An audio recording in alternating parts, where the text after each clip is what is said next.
Woo, the man of tomorrow is on it. It is time for your Zomia ONE Underground Wednesday Q&A. And, if my voice sounds a little funny, let's just say I've been yelling a lot. It wasn't recorded in Sovereign Tech, but you'll hear all about that in an upcoming Hard and Fast podcast, which I am so excited for. This is definitely one of the shows that I am, maybe the most excited for. Outside of, I love doing user podcasts, and we actually got a great trilogy coming out. Little heads up for Zomia ONE Underground members. Got a great trilogy of user podcast episodes coming out that are all going to be part of the same subject and play after each other.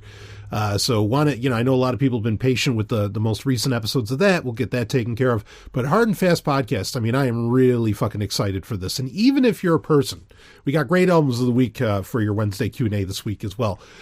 Even if you're a person that's not a fan of metal, I think you might end up enjoying the hell out of this show for the stories alone, for everything else. And really, honestly, well, if you noticed, so on Sovereign Tech proper, there have been, I've gotten a lot of new sponsors lately, a lot of new advertisers, great people involved with that, All Tangent Labs, and then also, what's going on with Jason King with Blockchain Across America, which I really, really do hope you go and support him. That guy has pushed hard. He wholeheartedly believes in Sovereign Tech. Fan of me, fan of him. He wholeheartedly believes in what I've been doing, and he's been a supporter of mine for in varying capacities for a very long time. In fact, I remember years ago at the Texas Bitcoin conference, he bought me a drink. He bought me a very expensive little thing of scotch. I did not drink it, and actually I didn't know it was from him, but regardless, just very, very sweet guy. So please do go and support that. But you're not here to hear about all my sponsors. But anyway, now, not that I water down my message on Sovereign Tech, never, and my relationship with my sponsors and advertisers continues to be the same, where I let them know well ahead of time, hey, there might be shit you hear on my show that you're not going to agree with, or I might criticize something that might even be related to what you're doing. You just have to live with that. And they generally do, because they know that they're reaching out to such a large and incredibly passionate audience. They live with the fact, really.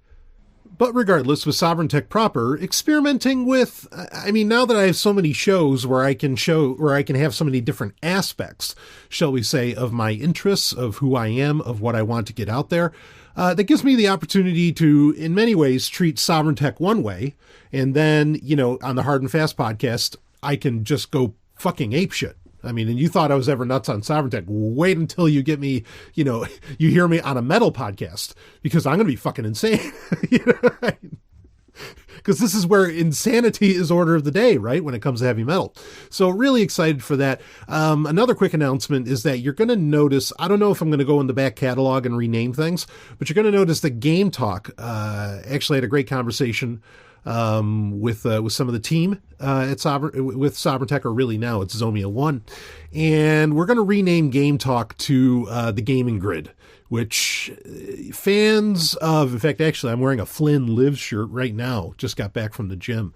But anyway, fans of Tron, or who knows what Flynn Lives means, will maybe recognize the concept of the Gaming Grid. But I think that's a really, I love the title, so we're going to run with it. And in the upcoming episode, where we're going to be covering a lot of the Apple announcements as far as gaming, and we'll get into some other things as well, that will be titled The Gaming Grid. So working that out. But anyway, a lot of exciting stuff is always going on with Zomia ONE. And people have been loving Sovereign Tech lately, and I'm honored. And it's so great. I really it's happening very fast, where sponsors and advertisers are so excited for what's happening with Zomia ONE that they're jumping on. They're like, oh no, yeah, because now I have so many slots, in different shows where they can advertise on more specific shows, but then it still reaches generally the same audience. So it's, oh man, I've wanted to be here, with Zomia ONE. I still have other shows that have to get released, and of course I'm working with other podcasters and getting their shows. We're just figuring out scheduling and all that. I've wanted to be here for such a long time. where it's more than just sovereign tech, and we're getting out a whole ton of shit, something for everybody. Even though I always tried to make sovereign tech something for everybody for the past 7 years, but it's all just so fucking exciting, and I love it, and I need it. So I really do. But anyway, why don't we go ahead and get into our questions for this week's Wednesday Q&A, and we've got some beauties to get into in a pretty broad range. Not that that's anything new. I never really said that back when this was the Sovereign Tech subscriber, patron Q&A. I never really said that actually I said specifically, you can ask me anything. It could be about relationships, it could be about whatever the fuck you want. Okay. Now it's nice because a lot of people, I think, became patrons over the years because they were hoping for a lot more tech stuff and whatever in the Q&A. Well, now that it's the Zomia ONE Underground Wednesday Q&A, and it's not just sovereign tech, now the nomenclature, the branding gives it that openness where really you can ask me anything, and it doesn't just have to be about tech, even though a lot of what ends up on Zomia One is going to be tech related, of course, because that's my speciality, as Obi-Wan Kenobi would say. But anyway,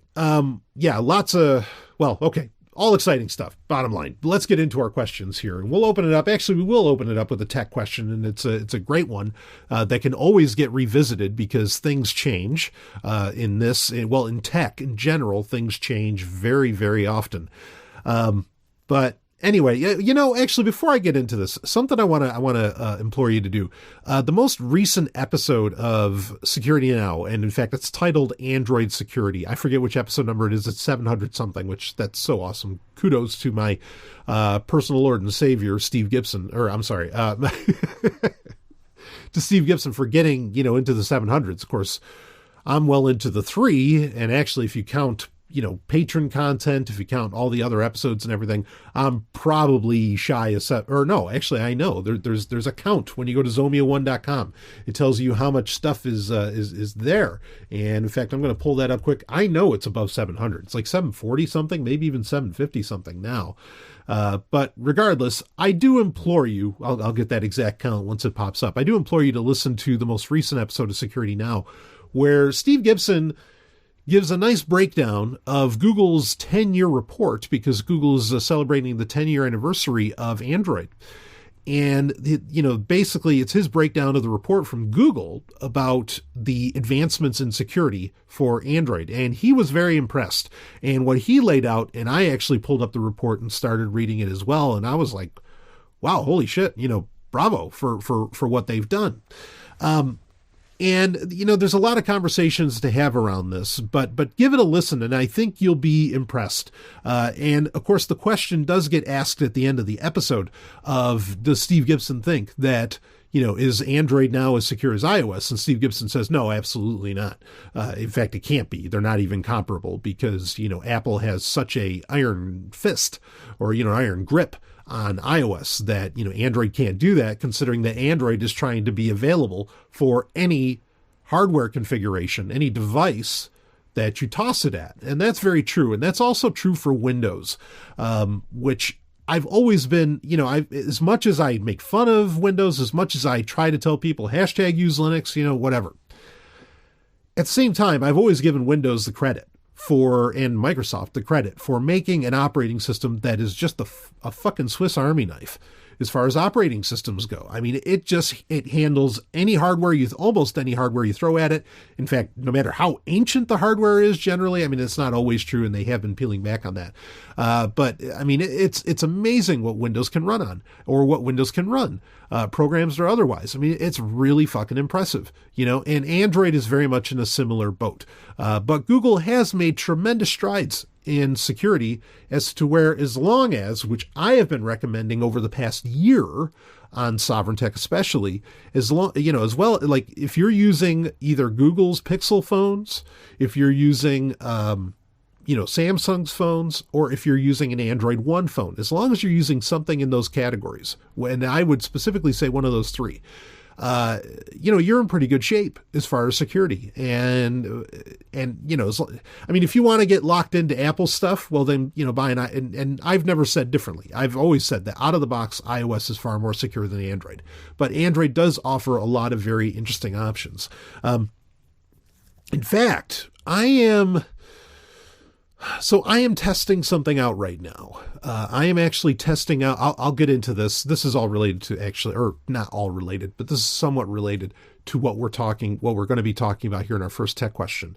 And I will do a review of this. I might review it on actually a Sovereign Tech proper, or I might do a special episode for Zomia ONE Underground.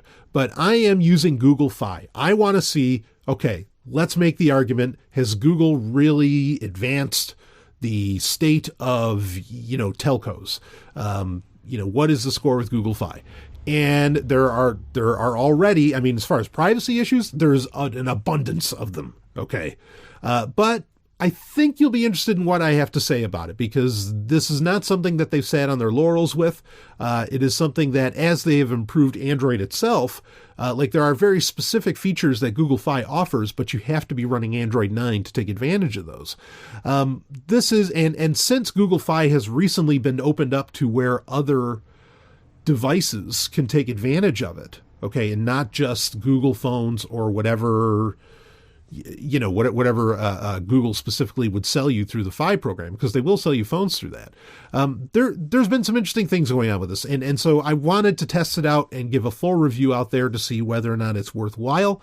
But basically there is an interesting relationship between a really solid Android experience, okay, that being an Android One phone or a Pixel phone, and what Google Fi can do with that.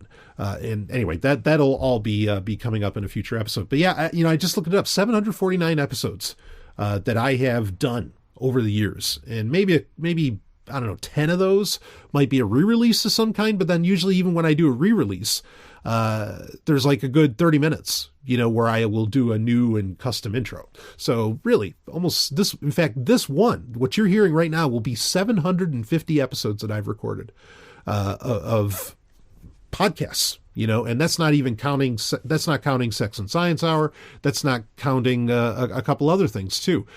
Because, well, anyway, enough of that. Let's get to the questions. We go in 10 minutes here. Let's get to the questions. So here's a question. Hey, Stallion, a friend of a friend. Oh boy. A friend of a friend got hit with ransomware, the type that encrypts all your files and demands Bitcoin to get the encryption key. The guy runs a business from home and has his home computer and business server are connected, so everything's been encrypted. And as far as I know, he doesn't have any backups. Ouch. So this is CryptoLocker. For those that don't, I'll keep reading the question in a second, but this is CryptoLocker. It by and large only infects Windows computers. Okay, so right out of the gate, we can say #use Linux, but, sometimes there's software where that's not really a viable thing. I mean, there was a few years ago, I want to say, was it 2015? Was it, what did they title that? Not like Linux Encrypt 1 or something like that, but there was Bitcoin or ransomware that worked kind of like CryptoLocker that did get a Linux machine, but they fucked it up where like they put a really easily guessable or discoverable RSA key into the encryption. So that didn't really, like, tools were made by security researchers that allowed you to, decrypt, your hard drives, when you're running Linux. So that wasn't so much of a concern, but granted, just saying use Linux doesn't really, save the day entirely. Anyway, so they don't have any backups. Yikes. This got me thinking, reading on with the question, this got me thinking about my own setup. I also run a small business from home and have everything connected. What's your preferred backup method, and how often do you back up your files? Thanks. First off, kudos to you for running a small business and doing so from home. Bravo. Welcome to the club. Because I run Zomia ONE, from wherever I happen to be. And anyway, so yeah, if you don't have there's a few ways to look at this. Now, recently, I talked about that there are interesting cloud backup options that are privacy-centric and encryption-centric, or security-centric, that are coming from private internet access, that they are coming out with that. That is not available yet, though, so I'm not going to recommend that to you. But when that drops, I want to do a full review, and that's going to be very interesting. There's a few ways you want to go about this, and if you really want to, you can do it in a multitude of ways. Okay, I am one of the people who is in the camp of doing it a multitude of ways. But this is a great question, because this is something that constantly gets updated as far as what's viable and what's possible. For example, like if you just wanted to do a raw dog cloud backup service that you pay, say, a monthly or yearly fee for. I used to recommend CrashPlan for the longest time. CrashPlan doesn't allow for home users anymore, though. And really, they just want to deal with enterprise clients. And I guess that's what was most viable for them. So, while years ago, I might have even been asked this question into Sovereign Tech, and I would have said, use CrashPlan. No, I mean, that's not viable for a lot of people, or anyway, for a lot of people anymore. It's viable for some. So if you wanted just something like that, where you installed software and everything got backed up offsite, which offsite backup means it's not at your physical location, that can take a lot of different shapes. Offsite backup could mean that you have a hard drive that you regularly update that you store in a storage building or at a bank or something like that. That's also technically offsite backup. Offsite backup is a great and wonderful thing. If you wanted to just do that, and where, you don't have to think about it, and you install it and you're done, and it handles the backups pretty regularly, Backblaze, which I think it's backblaze.com, that's a really solid option right now, and not too expensive either. I think it's like $6 a month or something like that. Understand, when you're backing up, I think it's important to open up with this, but Backblaze is probably what a lot of the kind of answer most people are looking for. Okay. But to understand this, the things you want to back up, because that's like the first question, right? I mean, look, you can reinstall an operating system. You can reinstall most software. If you are somebody who runs very customized, especially on Windows, and Windows is really the only place that this exactly happens, because it's kind of the only place that it can. If you run really customized portable apps, like I have something I use, something that's important to me. I love music, and I have a massive music collection, which actually I deal with, is probably, as far as me, like something that I would want to make sure I had backed up. My music collection is number one. The movies, all that other horseshit, picture, whatever, none of that stuff really matters to me. I have a music collection that is irreplaceable, incomparable in my opinion, and has some of the rarest shit you're ever going to hear in your life. And I would never want anything to happen with that. Is probably my primary concern, of what to back up. Now, to actually catalog that music collection, I use a piece of software called Tag and Rename.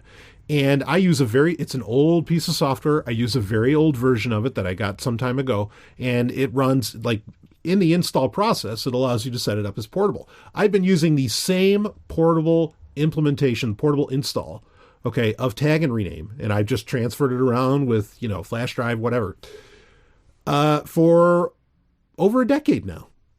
The same exact one. And I have, there's a lot of things that you can customize within it, and I wouldn't even, if I had to reinstall that fresh, I wouldn't even remember all the ways that I have this little piece of software set up. It's that fine-grained and fine-tuned.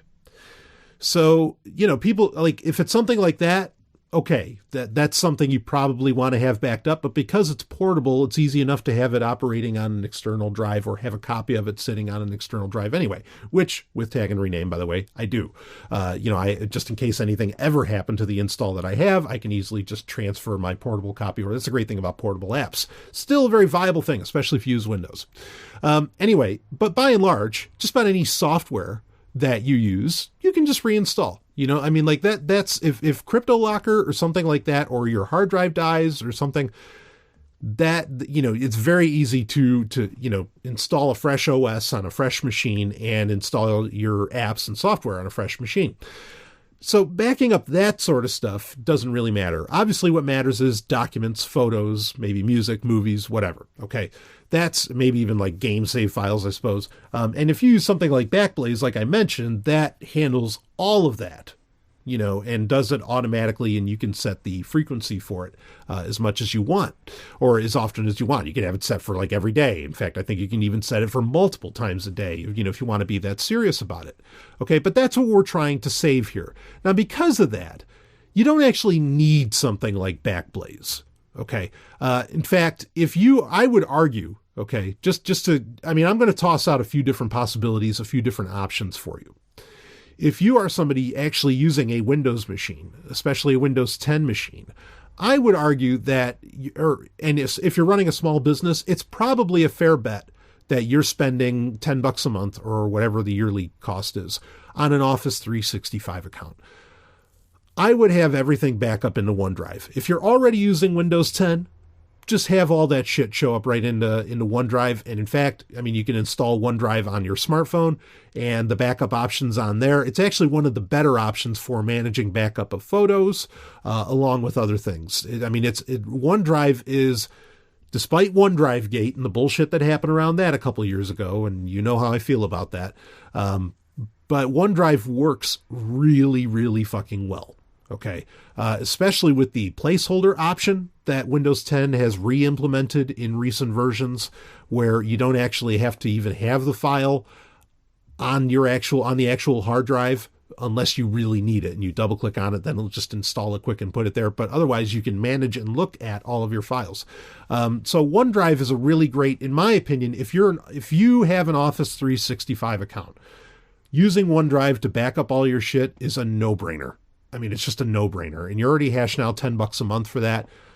Don't add on cost, okay, for automatic backups or anything. And again, with OneDrive, you don't have to have, massive file collections sitting on your computer. You can just have the placeholders sit there so that you can manage it, keep an eye on it and whatever. And, you toss stuff into your OneDrive folder and it just uploads it and you're done. That is a great option, because then it's not like Backblaze where you have a set time where it'll back everything up. No, now it's just backing up everything all the time. Okay. And, Microsoft Word does a phenomenal job. Again, we're just talking about Windows here. We can get into the more hardcore stuff here in a second. Okay. Microsoft Word does a wonderful job of auto-saving everything and versioning now, where you can look at like past versions of the document and edits that you made. So, again, it's really just a no-brainer to do things that way, to back stuff up and to just rely upon Office 365 and rely upon OneDrive.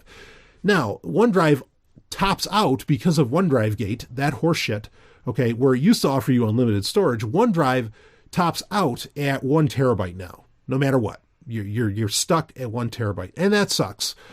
So if you're trying to back up movie files or a massive music collection, well, that doesn't exactly work. Actually, the music collection, it can kind of work for, because they still have that music folder, even though Microsoft Groove's mobile apps were shut down.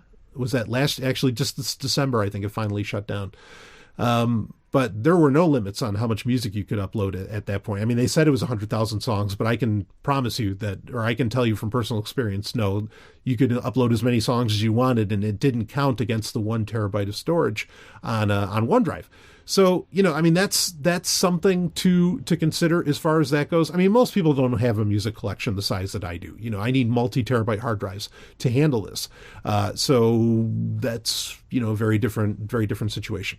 But yeah, I think for the average person, just backing up everything into OneDrive will work really well for you. 1 terabyte probably does most people just fine. Now, if you are backing up massive video collections or massive music collections or something like this, then what I do recommend is that you have a couple options here, but basically it all revolves around an external hard drive of some kind. You could get a NAS, perhaps like a Synology NAS, and Synology NAS actually has great backup software on it that will back up. It works like Apple's Time Machine used to, where it can do a backup of your entire computer, your entire installation. Now, you're going to spend a few $100 because you're going to want to have probably, I would say, at least 4 terabytes in your NAS. But then really, if you can do 8 terabytes, that much better. But I know you're going to spend at least like $400, $600, something like that to do so. but it's worthwhile. And the reason is that you're not just going to buy one, 4 terabyte hard drive. You're going to buy 2, and they are going to, those 4 terabyte hard drives are going to make, they're going to be in a RAID formation, which a NAS like from Synology makes it as easy as pie to set up that where the drives are mirroring.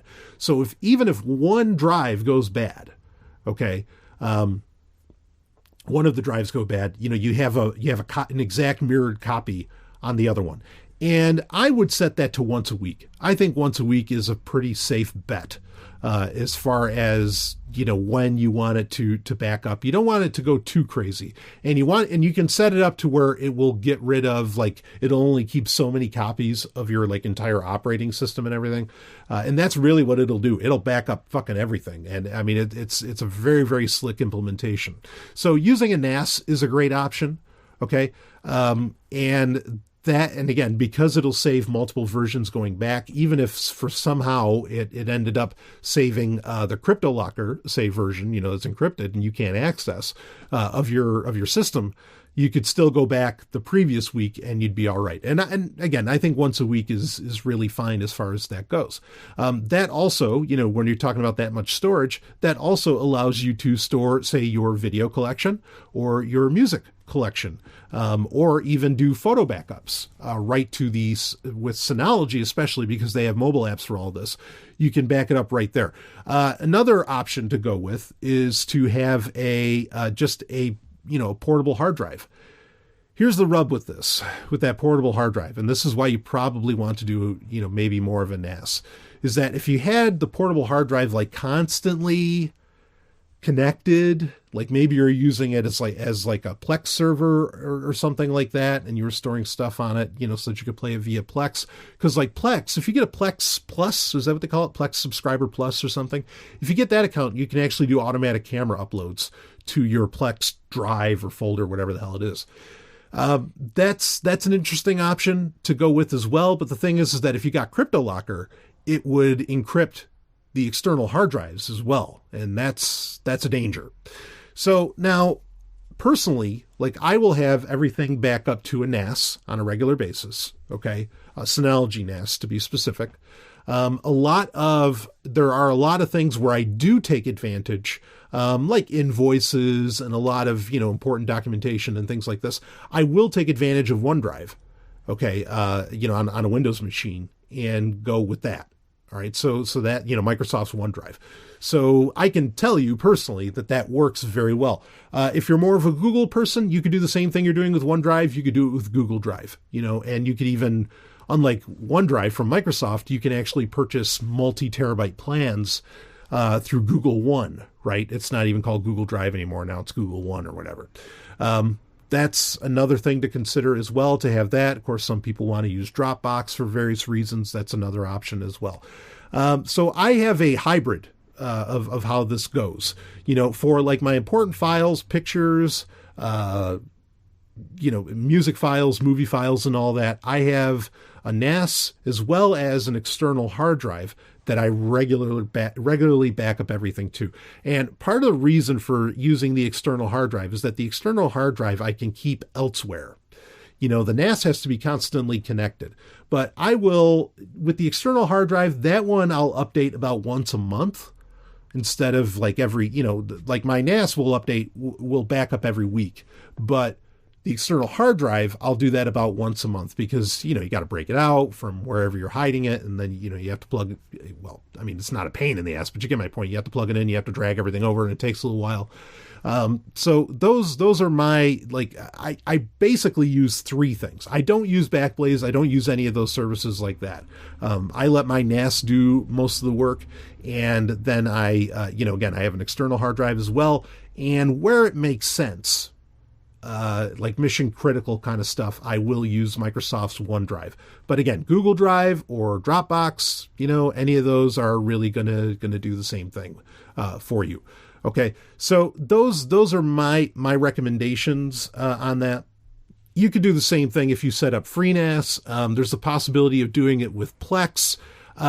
I mean, one thing to understand is that a lot of this ransomware does not exist on Linux. So I suppose if you had some kind of like Plex backup option set up, or if you were doing things from a Plex server, you could have that connected to like a Raspberry Pi, or some kind of Linux machine or something, to where it'd be, it's a much more secure platform because you're running Linux for one. And I mean, hell, even like a Raspberry Pi wasn't affected by Spectre and Meltdown, by those exploits. So that's a great little feat. Taking advantage of a good Raspberry Pi. I mean, that's a fine and dandy thing. In fact, they just came out with the Raspberry Pi Foundation came out with an official mouse and keyboard with a USB hub on it, by the way, the keyboard, for Raspberry Pi, which looked really cute and has a little Raspberry button. I mean, I know you could put a sticker on any keyboard to do that, but I thought it looked really slick. So that's something to consider as well, or even just setting up a Raspberry Pi as either a Plex server or a NAS itself. It's really not that hard. You find a good tutorial online. It's really not that hard to get that set up. But those are the routes that I would go. You have, again, my mission critical stuff is constantly being backed up live by OneDrive. And then everything else is going to the NAS at least once a week. Or I have my external hard drive, which I do once a month. If I had more time, I'd probably, back up I do a backup of the external hard drive once a week as well. But anyway, that's the score with that. Great question. Again, but if you just want to automate it all and you're just going to pay the little fee per month, I mean, Backblaze is a great option for that. That I would recommend. As more come in, like the one from private internet access, I will certainly talk about those and update all of that then. So, all right, let's go on to the next question here. And I like this one. It's actually, the last one was from a great patron, longtime patron. Here's another one from a great longtime patron. And it's well done on getting Zomia ONE up and running. Woo! Thank you, sir. Thank you so much. Like I said, this is to quote Babylon 5, Zomia ONE was a dream given form. And anyway, so, let's continue. And it's only going to get better. I'm constantly going to be iterating with Zomia ONE, constantly, updating things and, fixing various things. And it's so cool. Anyway, a question for Q&A. I'm getting back to thinking about my fitness. Bravo, sir. Not looking to be a bodybuilder, nor to look good naked. Just want to be healthy, stronger core, and continue to be able to pick up my daughters as they grow and become heavier. Stallion breaking in here for a second.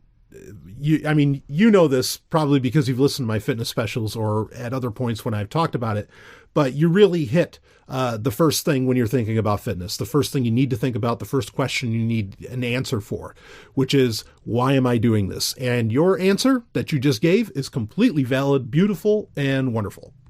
Now, reading on with the question here. Okay, I'm hitting the gym, and after a workout, I drink a whey protein shake. Right on. Should I supplement with creatine too? I know the basics about it, based on some online articles, examples, Men's Health, and a couple other websites. I know it will help, but I'm more concerned of building up muscles too large, such that if I stop going to the gym, it will look worse than if I just tried to be lean. So my dilemma, see my dilemma? Thoughts? Thanks. Okay, so yeah, I mean, creatine's one of those things where, like, I usually hate this phrase, but I'll just say it. The science is in. Okay, creatine is a fine and dandy and wonderful thing. I mean, its primary thing that it gives you is more energy. Okay, like that's kind of the main basis of it. But yeah, like the argument can be made that everybody should be ingesting creatine, should have creatine, and powdered form is the best. I can say that much before anyone asks that, because you normally, sometimes you can get creatine in in some kind of, I don't know, muscle bar or, some kind of, dietary candy, whatever the fuck it is. but you really want that in powdered form, and it's cheap. The amazing thing about creatine is it's so fucking inexpensive, and you get a lot of it for practically nothing. For like $10. I mean, you just get a shit ton, and it's easy enough to toss into any whey protein shake. And that's really the best way to go about it. Now, there are arguments going back and forth as to when. I mean, while the benefits of creatine are, shall we say, is anything beyond question? I suppose no, but are beyond question. Okay, as far as science goes, or as far as research goes, and but where there are questions is how much and when do you take it? A lot of people will say anywhere between 5 grams to 10 grams is a good idea.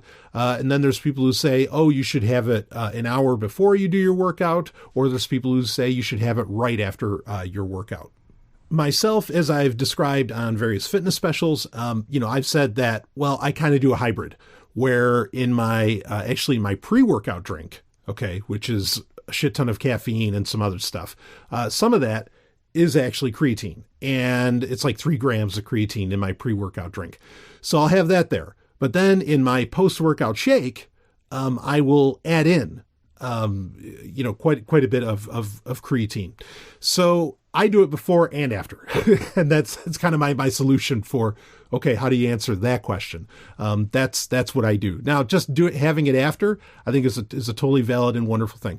Creatine's not going to, here's the thing, is that creatine is in some ways a wonder supplement, but at the same time, for creatine to really do something for somebody, even though you could argue that everybody should be taking it, I'll explain what I mean by that, or what professionals mean by that.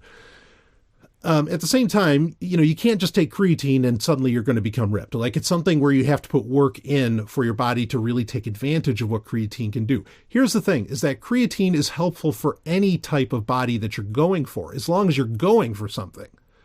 Okay. So, and you could argue that like having greater energy, which creatine provides, could be helpful for anybody, whether they're working out or not. But there's something to be said there. But the idea that everybody should be taking creatine is that it's not just for bodybuilders, and it's not going to leave you.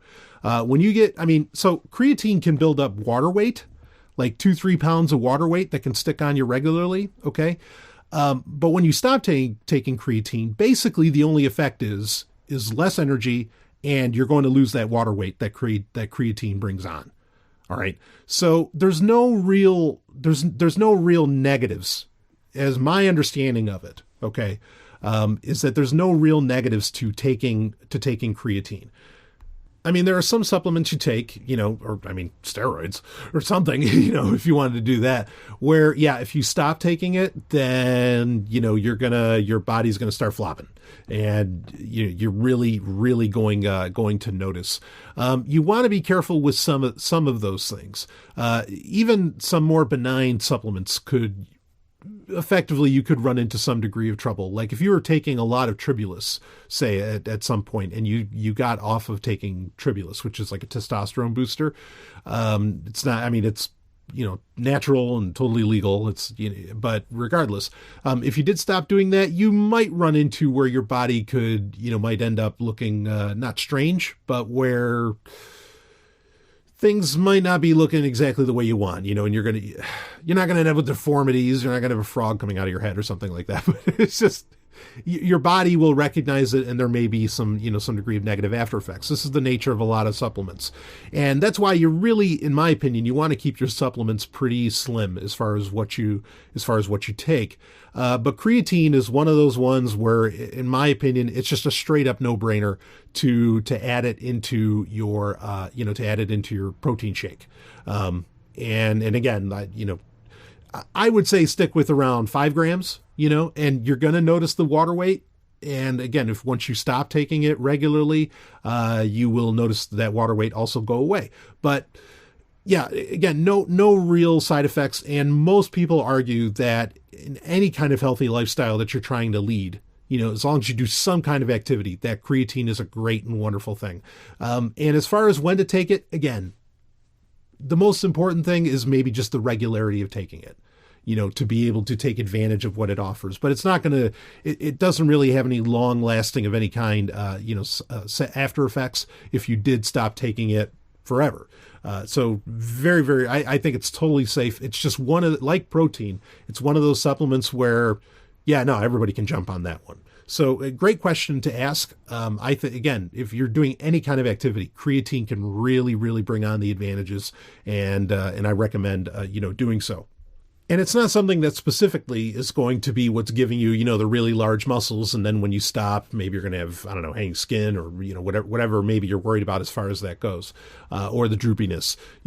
That's not exactly creatine's MO. So again, the primary thing behind creatine really is the energy that it offers, and that energy is what allows you to get in those extra reps, which is what allows whatever body type you're going for to maybe get there quicker or more solid, whatever. So yeah, I think creatine, again, very safe for whatever you're trying to do, and I've heard various health experts really say everybody should be taking creatine. Like it's just something that should be there. And again, the powdered form is the best. So there's my thoughts on that. Let's move on to the last question, which is a follow-up to what is now by many considered already, or what would be called an instant classic, but already a classic episode of Sovereign Tech, which had to do with the zoo hypothesis, or the quarantine theory, that basically what we talked about was, we were responding to the fact that a organization called METI, not SETI, but METI, was holding a conference where they were discussing the, possibility of contacting, finding, or what is going on with alien life, and more particularly sapient life. Extraterrestrials, I think, is more what they're interested in. And one of the ideas that got floated by one of the co-chairs of METI was that, well, it's the quarantine theory. They, aliens are keeping humans on Earth. All right. And then a great Sovereign Tech patron, a great Zomia ONE patron, long time also, responded to me, or, sent me a message and said, yeah, I've heard this before, something like based around this. And I actually broke it down, what he talked about a bit on a Zomia ONE Q&A. But then he had a little something further and he clarified a bit on it. And so I want to talk about that because he actually sent me a link to a website where I was reading it and I was just like, oh, wow, holy fuck.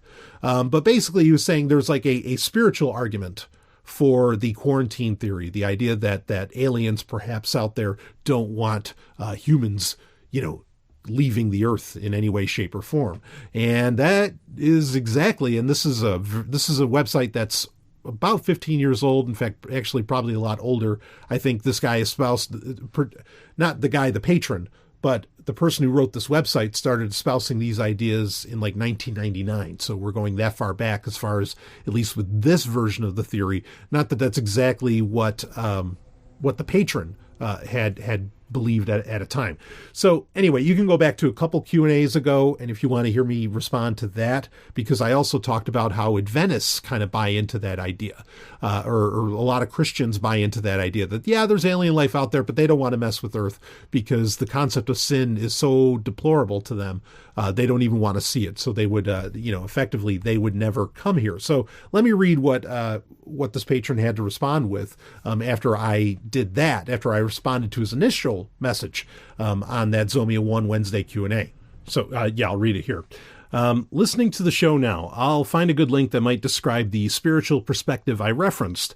In short, the aliens are technologically superior to humans, perhaps even culturally in some ways, but they are spiritually inferior, lesser evolved, group-oriented, and see humans who are lesser in many ways as a wild species that is too individualistic and a threat to their way of life. This is a horrid summation. This is certainly something to be shared in video chat or whatever. Anyway, I mean, I'm sure like we could have discussed it deeper. But anyway, then he messaged me again and said, holy fuck, this giant wall of text of a website is basically it. I want this, or I was into this for most of my 20s. Now I'm meh about it.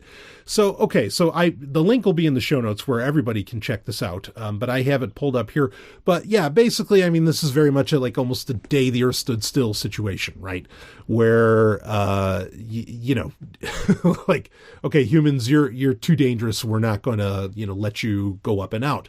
Now, it's not exactly that it's too dangerous. And of course, the patron said, it's like, well, I'm not exactly explaining it the best. But anyway, it's something I would be interested to hear, especially more of his personal experience about it. At some point, maybe we'll do a call of some kind to talk about it. Because I read through this website and great Satan. Like, I was like, what is this? I mean, I get the overall concept, and I'm not saying that the overall concept or the basic concept is ridiculous.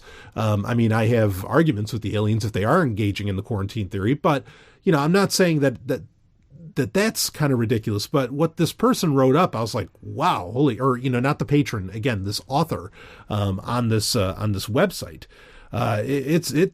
It's a doozy. We'll Val Valerian, I guess, is the guy's name here on this. And again, link is in the show notes. You can check it out. And it's all about Matrix 5, which is his basic concept. I'm going to read his opening premise here, and then I'll break down some of the other stuff in it. So here it is. Have you ever wondered, who are you really? Why are you here? What is life really about? Why is your life the way it is? What really comes afterward? How do you sort through all the bullshit? How do you find balance? What's the larger context of reality within which we experience? What is behind experience? What are polarities about? How can I develop the discernment necessary to sort through all the confusion during this important period in history? Again, Stallion breaking in this, I think, first started in 99, but well, I guess this site had been somewhat updated up until 2011 at least. So anyway, let's see. Why are most websites useless red herrings for those seeking self-knowledge? What are we being lied to? Why are we being lied to constantly? What are light and dark polarities? I don't know. How are peace marchers actually feeding the dark side? How are warmongers actually feeding the light side? Why do you still feel unsatisfied no matter what books you seem to read out there in your search for self and the meaning of life? What is the larger nature of reality? And what are the real factions which grapple for control? Why? What's the real deal with aliens? And that's in quotes, by the way. Why has the population of Earth been consistently thwarted from expansion into space? What's the agenda? What is incarnation all about? What is the truth behind genderization of bodies? What does it all mean? Deduce the answers to these questions and many, many hundred more. That's the opening bit about this. Okay. There's a lot just in those questions. There are terms where we go, wait, what the hell does that mean? What is that? Polarities, incarnation. I mean, we know what these things mean in the dictionary, but what does Val Valerian here mean by it? I kind of want to spend a little bit of time on the one question of what is the truth behind genderization of bodies, because the author of this site spends a lot of time concentrating on that. In fact, there's a statement here that I want to read, but I will say that basically what the patron, how the patron summarized it, kind of hit what this guy Val Valerian is saying, where he is saying that, and there's a point where it talks about, actually it's talking about Star Trek.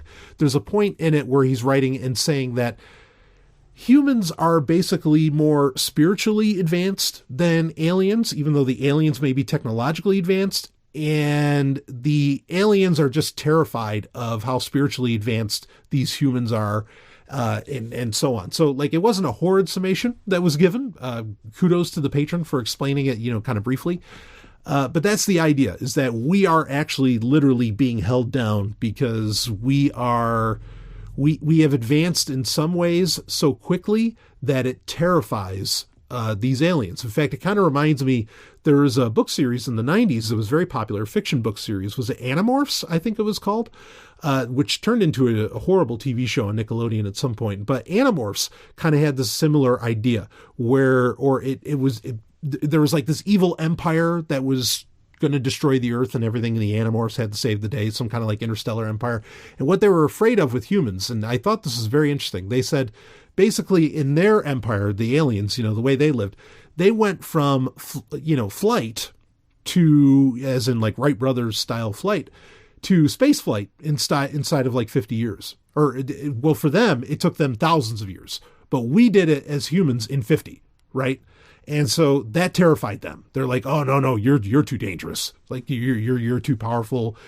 we can't let you, get into space. We can't let you evolve. We can't let you go any further. And I remember that being because I read like the first few books in the series and it just got stupid.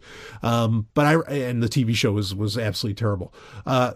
But I remember that and I was like, wow, yeah, that's pretty impressive, and look, folks, we have been into space. I know some people don't want, or some people want to debate that, but yeah.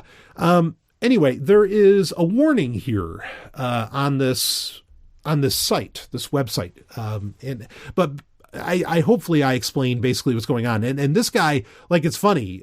He does, he's talking about that the reptilian royalty are concerned on this website about the spiritual power of humans, and that there's like this Orion empire, that they're concerned about it. They're not going to, and somehow this guy knows about the Orion empire. There are some other empires. He knows about reptilian royalty. I mean, what in the goddamn fuck?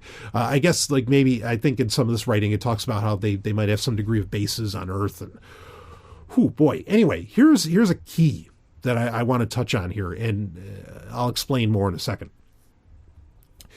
It says right on the website, remember, if you identify, and because he says this earlier, if you identify with your body or your gender, or are comfortable in your quote unquote human existence, you might not be ready for this level of information. See the reader comment section for comments from males and females who went through a few of these issues while reading the book, yet pulled themselves the rest of the way out and realized truly who they were. Amazing. So he makes a very big case that like gender and your earthly body are constructs and bullshit. Okay.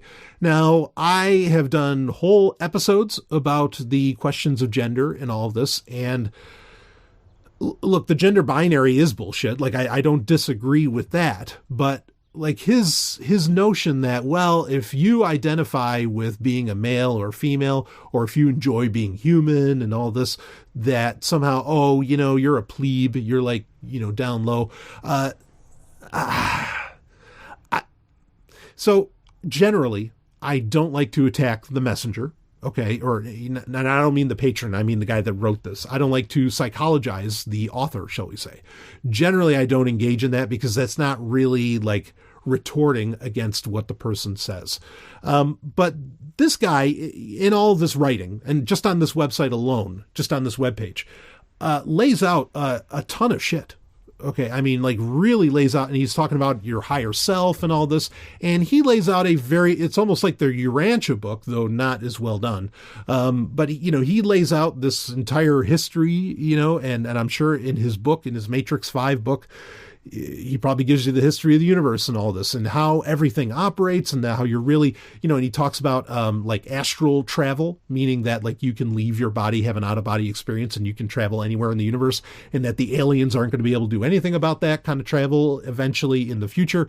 I mean, and getting into this idea that humans are really advanced, and so the technologically superior aliens out there are just keeping us from, or trying to keep us from advancing any further and all this. I mean, he lays out this huge history and all these different concepts. Like if you are on your, what is it, the third or fourth, what is that called? Let's see. Let me scroll down the site a bit. I mean, there's so much here. Like if you're a third density person or a fourth density person, I mean, like there is a lot of terms. There is an entire dictionary pretty much created here to describe different aspects of life. Here's the rub. I hate to say this, okay, and I really do. Now, first off, like I say, there are tons of genders and whatever, and what makes up consciousness? Is there like an actual like male consciousness or a female consciousness? I would, I'd never make those kinds of claims. We don't understand consciousness that well anyway. And, if you feel like you are, I mean, people know how, well, I get called progressive for these kinds of ideas, because I'm fully supportive of, supportive of trans people, trans quote unquote rights and blah, blah, blah. Not that I support any legal action, but you get my point. Here's the deal. I am he would want to be, or Valerian would want to be called a shim, which is like she and him. I mean, I think they're already kind of off the mark when they just think that there's a gender binary, because there's not. It's not binary. And gender and biology, different things. Look, I have whole episodes about this, folks. You can listen to them, and we break it down, and I have full-on scientists talking about it on the show. It's not just me, flapping my yap on the matter. But the author, Val Valerian, makes such a big deal throughout this writing that you have to get past gender, okay? And you have to get past your earthly body. I mean, I'll just call it straight. It's interesting and it's well thought out. And there's so much to this website. I mean, if anything, it's a fun science fiction read, if you want to look at it that way. Okay. I can't help but feel that the author of this started off with with a premise, or started off with the situation in his life or her life or whatever Val Valerian is. Not really like that. All right, I'll just say it, that they couldn't get laid, and they wanted to not only, okay, now this is, because there are people who are asexual. That is an absolutely, totally real thing. Okay. And a fine and dandy thing. I'm not knocking that. But when you create an entire explanation of existence and of the universe, and it stems from, and you can't understand it if you identify as a man or a woman, or if you think that your body has any importance whatsoever, I feel like you are wanting to eschew, shall we say, bodily pleasures, and sensuality. And you're wanting to eschew what you see as a paradigm of, men mating with women and all this stuff, which again, I think is actually, his concentration on gender is very small-minded in itself, which is ironic because the whole thing is about getting to a higher self and all of this within it. So, yeah, I feel like, this guy's like, well, God, look, I'm the king of the nerds. I'm the biggest nerd in the fucking world. Okay. I know, I get it. Okay. But I feel like this was, a guy who's really into science fiction that couldn't get laid. And so creates an entire ideology around the idea that, that's because we're actually spiritual beings. We're not even supposed to be here. This gender thing's bullshit. This body thing is bullshit. That's all bullshit. And we should just be, up and above and whatever. And he gets his endorphin rush and rocks off of people thinking he's like a really intelligent person. Now, he is definitely a very intelligent person because, again, it takes a very creative mind to come up with everything that's on this website.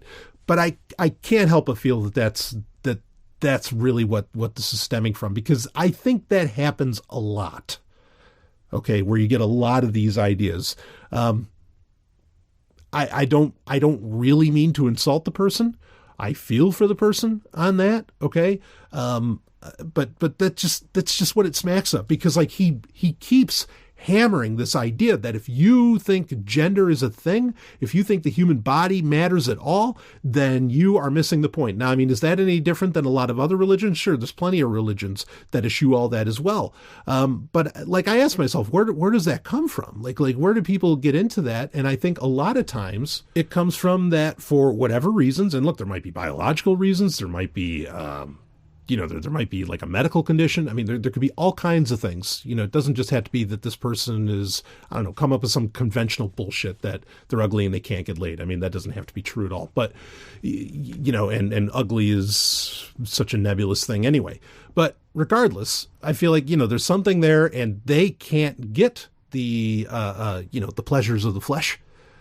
And so they create an ideology where it's unimportant, or where it's lowly and it's, something to ignore and all this. When I think that is very dangerous. Like I said, again, I know them and I love them. There are asexual people out there, and that's totally legit and a thing. So I'm not saying that, but you want to recognize these different kinds of people, but recognizing them is a wholly different thing than from creating an entire ideology that, well, the body doesn't matter and gender doesn't matter and all this. It's crazy. Like, I mean, and if you want to treat everybody the same, or you want to say that, one of my favorite sayings, it's a beautiful saying, is that, humanity as a species, we're all royalty with a terrible case of amnesia.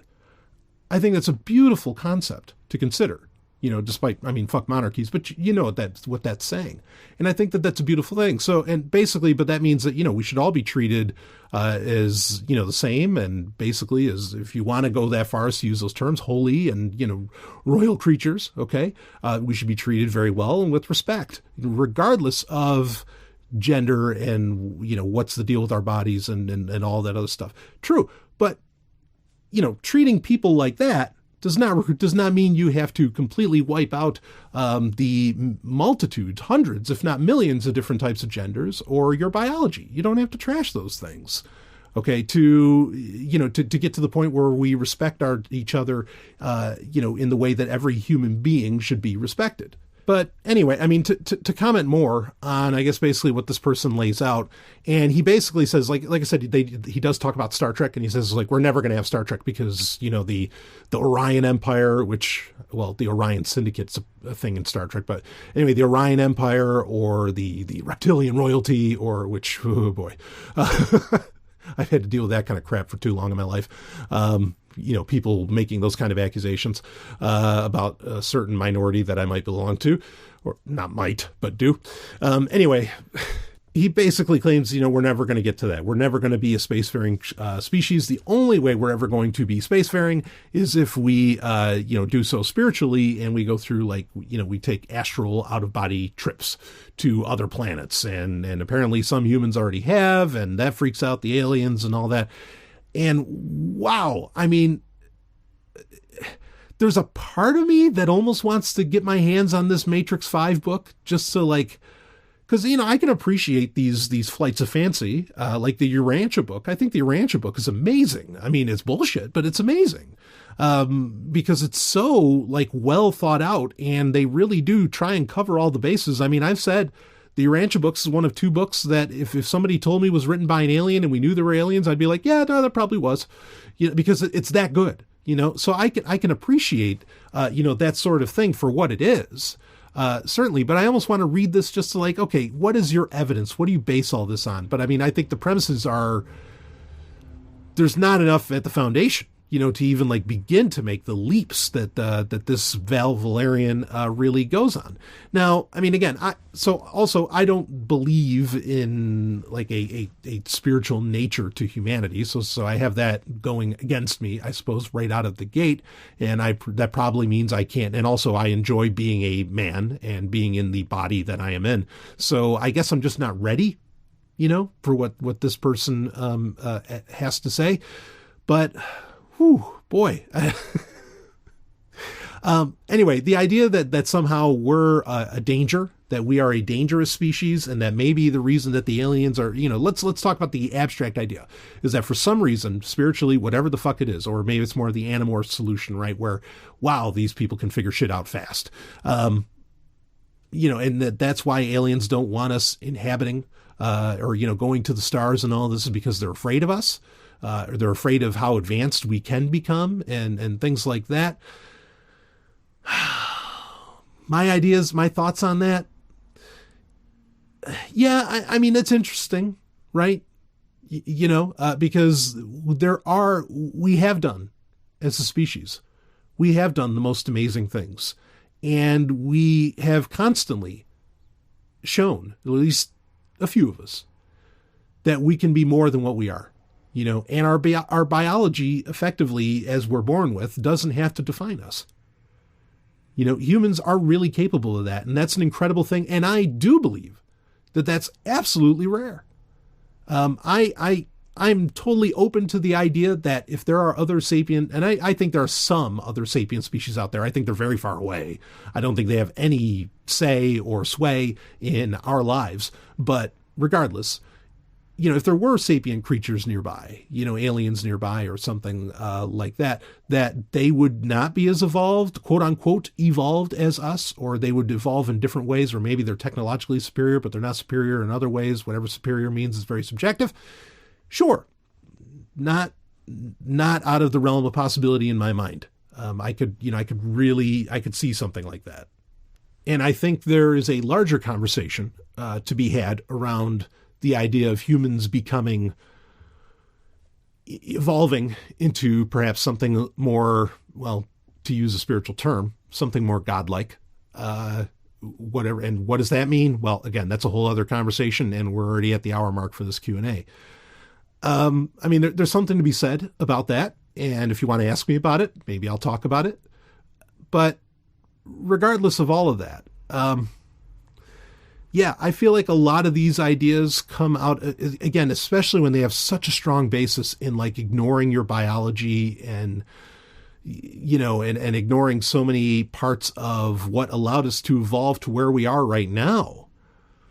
Ooh, I worry where that's coming from. So anyway, it's a very interesting read. If you want to have an interesting read, link is in the show notes. I love the fact that the patron shared this with me. I think it's dynamite. I also, you know, I cannot imagine that there's enough reasonable evidence, even if I got the book, that's available there to even like begin, like even just this concept of like third and fourth densities and all this. I mean, it almost feels like Freemasonry or something. You know, like, well, what degree are you? And, you know, and again, out of body experiences and stuff like this. I mean, what concepts I do know of that are in to say nothing of the ones that I don't entirely grasp, like the densities, even though those are apparently just like a way of describing where you're at mentally. But the concepts I am aware of that they talk about in this, yeah, the evidence for those things is scant or found wanting. Like it's just not really there.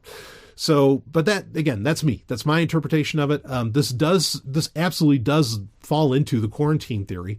And that's another reason I was interested in reading this, is that the quarantine theory is not really new. It's been around for as long as this guy's been writing his stuff, you know, Val Valerian. But boy, if it comes out of like, you know, just wanting to negate, your biology, that's a road I can't, you know, Anakin, you're going down a path I can't follow. Right. So, anyway, but it was really interesting to read, and I love adding this kind of stuff, you know, well into my knowledge base. So just to know that it's even there and to keep an eye out for it. So I really appreciate the patron, bringing it up. And if people have questions around what I said, or they want me to clarify on anything, you know the deal. You can message me, bbs@sovereigntech.com, and I will, or you can even comment on this episode on Podbean. And I can read it there. So, and I have been doing my best to interact when people have left comments, in the Podbean app and on, you know, the various, episodes within Podbean. So, all right, let's get into, well, we got our albums of the week. How about we do that? And these are a couple of remasters, which we actually had a couple of remasters from the same band, about a month ago. And that is Megadeth, one of my favorite bands of all time. Granted, Dave Mustaine is, well, he's Christian, you know, and actually his Christianity shines through in these particular two albums that were remastered. Now, admittedly, so the two albums we're talking about are 2007's United Abominations, which is a fucking awesome album, and 2009's Endgame, which was the follow-up to both of those. Now, just at first blush, like, I understood when they did a remaster of The World Needs a Hero and The System Has Failed, which were the two previous albums that we mentioned about a month ago on a Zomia ONE Underground Q&A. Those came out in the early aughts, and digital processing was really just becoming like more mainstream and a thing, and people were still figuring it out. So I can understand why those two albums might have need a remastering. Okay, the thing is that United Abominations and Endgame, two albums that I've listened to a lot, especially United Abominations, you know, 2007, 2009, like figuring out digital processing, they got past that point well before then. So I don't really feel like these needed a remaster. I mean, they put on some extra tracks onto them, which were pretty good. Particularly the United Abominations did, though they left out on the remaster, the 2019, and again, these just came out recently. The remaster of United Abominations left out the pre-order track that you could get back in '07, which was Black Swan, which was an awesome song. So I was disappointed that was left out of it. Obviously, you can download Black Swan, on some torrent site somewhere and just add it into your own MP3 collection, which adds on to why I don't use streaming services that also provide the music. I use streamings, like I'll use Plex, or I can use my NAS or whatever to stream my own collection, okay, of music. But that's because I generally make custom versions of these albums where all of the versions of the albums that I've bought or collected over the years, I can put all of the tracks onto one version of it, and I can customize the albums, not, bastardize them at all, but customize them to where they are a complete version. I thought, especially since Black Swan was a cool song, I thought that was lacking from the 2019 remaster of United Abominations. The remaster of Endgame is not really missing anything, and it does still have the Japanese track, which originally wasn't available in America. It has the Japanese bonus track, which is actually a live version and an edit of really the best song off of, ironically, United Abominations, which is a song called Washington Is Next. Now, if you're a libertarian, and particularly actually if you're a Christian one, Washington Is Next is your fucking theme song, because it is all about how, like it's a new world, the new world order's fucking everything up and blah, blah, blah. And the Antichrist is coming and everything, but the song is really intense. And even though I'm an atheist, like I can really appreciate this song, and it has just some really cool riffs to it and everything. In fact, I think in Japan it won like Song of the Year, which in Japan they still have taste, as to where in America people have lost taste, apparently, because they're too busy listening to things with ukuleles in them for some reason. But regardless, they're a band that actually has talent and songs that are actually solid and require, and don't need a computer to make it, can still become a hit. And Washington Is Next, I think, took like some kind of top honor over there, and well deserved. But the whole album of United Abominations is awesome. Probably like that was very much their return album, I feel like, where they came back and forth. And then they've had albums coming out, every couple of years really since. Endgame is a very solid, that has more of that anti like NWO kind of message to it. I mean, understand Dave Mustaine's been on, InfoWars. He's been on a lot of those different news, quote unquote news outlets that, are very much into this whole idea that, the New World Order is coming, blah, blah, blah, whatever. And I don't mean like the cool New World Order, like then, like Hulk Hogan, Hollywood Hulk Hogan. But regardless, anyway, they're good albums. They're solid albums. They have some really, actually, it's nice to have impressive lyrical content. It's one of the reasons that I've always felt that Megadeth is better, by leaps and bounds, better than Metallica. Of course, Dave Mustaine originally came out of Metallica, right? But the reason that they're always better, in my opinion, is that lyrically, Megadeth makes sense and is saying something and has importance to it. As to where Metallica, I'm not saying they have shitty lyrics, they don't, but the lyrics are, it's like, okay, so, you're a Lovecraftian metal band, how nice. Or whatever they're doing in more modern times. Like seriously, okay, with Metallica. My lifestyle determines my death style. Like, what the fuck? like, come on, are you telling anybody anything amazing? And not that you have to lyrically. That's lyrical content isn't exactly always the most important thing. But, as far as comparing who's the better band, Megadeth or Metallica, Megadeth is the better band by leaps and bounds, just because they still have that thrash edge. They still have, really, really, really hardcore hooks and everything, guitar hooks in their songs. But then also lyrically, they actually have something to say that makes fucking sense, and it's always been a great message from them. It was a great message from them 20 years ago, Symphony of Destruction, like that's a badass song, and the peaceful man stands tall. Fuck yes. So anyway, I love Megadeth, and both of these remasters, I mean, they do sound better. I don't know what exactly they did other than maybe turn the volume up, but they do sound better. They are worthwhile listening to, and especially if you've never heard United Abominations, wait until you get to Washington Is Next. That song's going to kick your ass, as it should. And so that's worth it alone.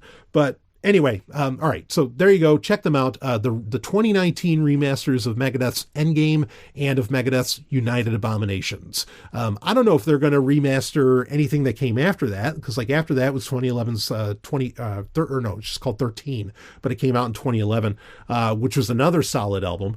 I don't know if they're going to keep going with this, but okay, I'll take what they've got, and if it gives us some bonus songs, and maybe if it turns the volume up to 13, or well, no pun intended there, but great, I'll take it, and I'm always happy to get the opportunity to talk more about Megadeth. In fact, maybe we can this would be really awesome if we could get Dave Mustaine, because boy, he and I could have a hell of a conversation. He wouldn't want me to say hell, but he and I could have a hell of a conversation. If I can get him on the Hard and Fast podcast, I'm going to see about doing that. But anyway, that's it for your Zomia ONE Underground Wednesday Q&A, and I will see plenty of content, of course, to come out throughout April. Welcome to April 2019, of course. I will see all of you on the other side.